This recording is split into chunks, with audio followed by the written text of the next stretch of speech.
Ever feel like you're just drowning in fitness advice? One person says this, another says the exact opposite. It's just confusing. Well, you're in the right place. Today, we're going to slice right through all that noise with a simple, science-backed guide to what really works. All right, let's get into it.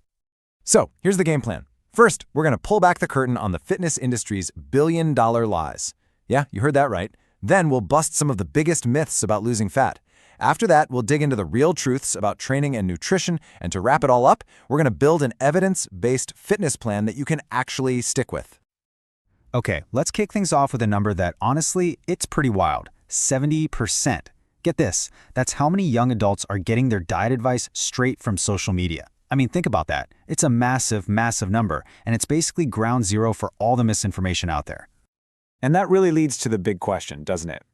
When you're scrolling and you see all this advice from influencers and big companies, you have to ask yourself, how much of this is legit, solid advice, and how much of it is just a sales pitch trying to get you to buy something? So let's dive right into our first section because this is where it all starts. We need to understand the huge industry that actually makes more money when you're confused. And this really shows you just how big the problem is. We're talking about a multi-billion-dollar industry.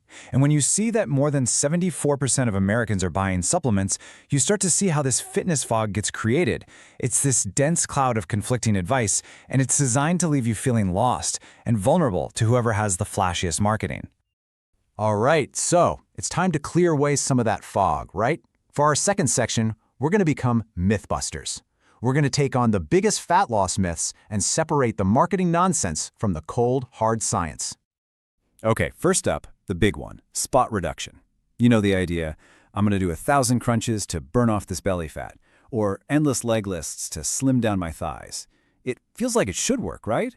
But the science is super clear on this. It doesn't. The truth is, fat loss is systemic. That means it happens all over your body at once, not just the one spot you're working. And look, don't just take my word for it. The science on this is overwhelming. There was a study back in 2007 where people trained just one of their arms for weeks. And guess what? They lost fat from all over their body, not just the arm they were training.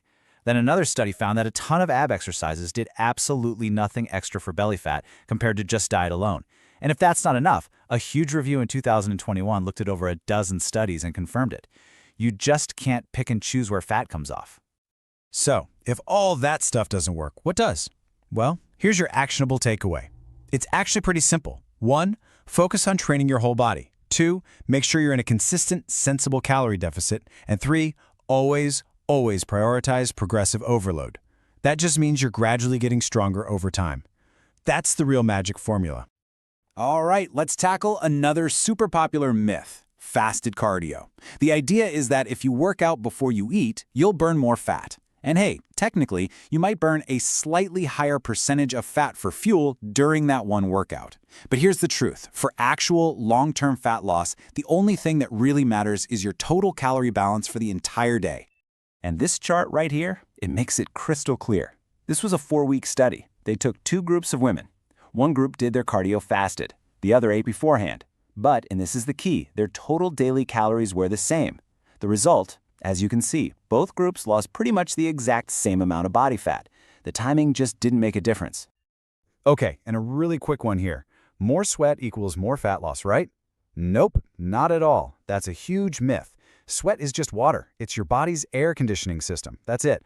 The weight you lose from sweating, that's just water weight, and it comes right back the second you drink something. All right, now that we've busted some major myths, let's start building. It's time to lay a solid foundation.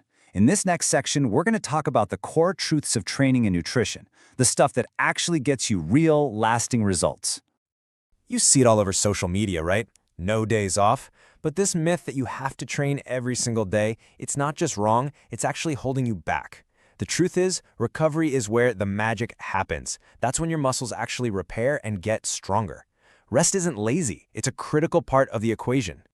And skipping recovery isn't just a bad idea, it can be dangerous. Just look at this number. Somewhere between 30 and 60%, that's how many elite athletes get hit with something called overtraining syndrome. We're talking about constant fatigue, getting sick all the time, and your performance just tanks for months on end.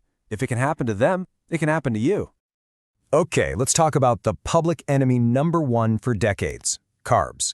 The myth is that carbs make you fat. Plain and simple. But that's just not how it works. Here's the truth. Excess calories make you fat. Period. It doesn't matter where those calories come from. Carbs, protein, or fat. Too many is too many. And the science on this is it's a closed case. There was this one massive study, we're talking over 370,000 people, and it found that the folks with the highest carb intake actually gained less weight over 5 years. So what's the secret? It's all about the quality of the carbs you're eating. If you focus on high fiber stuff like whole grains, fruits, and veggies, that's what's linked to better results. And what about the supplement aisle? The industry makes it seem like you need these powders and pills to make any progress at all. But here's the reality. Your training, your food, and your sleep, those are the fundamentals. Supplements, they're like the cherry on top, but only if you've already baked the cake. They're a tiny, tiny piece of the puzzle. So let's build the pyramid of what actually matters. The absolute foundation, the base of everything, is consistent, hard training. Right on top of that, you've got proper nutrition and getting enough sleep. And then, way up at the very tiny peak of the pyramid, that's where supplements live. They only make a difference if that entire base is completely solid. Okay, so we've torn down the myths, we've built up the truths. So what now? Where do we go from here? In our final section, we're going to put it all together. We're going to create a simple, powerful, evidence-based plan that you can walk away with and start using today. So here it is. This is your sustainable game plan. It's not complicated. Number 1, focus on progressive overload in the gym. Always aim to do a little more. 2, if you want to lose fat, maintain a sensible calorie deficit. 3, fuel your body with good, quality carbs. 4, drink your water. And 5, always think food first before you even consider supplements. That's it. That's the real foundation for success. And let's end with a shift in perspective, because this is so important. I want you to think about this quote. Your body is an instrument for living your best life, not an ornament to be manipulated by marketing tactics. Forget about chasing some look that an industry is selling you. Focus on what your body can do. Getting stronger, having more energy, that's the real win. So, now you've got the science. You have the tools to cut through the noise. The only thing left to do is use them. So I'll leave you with one last question to think about. After everything we've talked about, what's the one myth you're going to stop believing starting right now?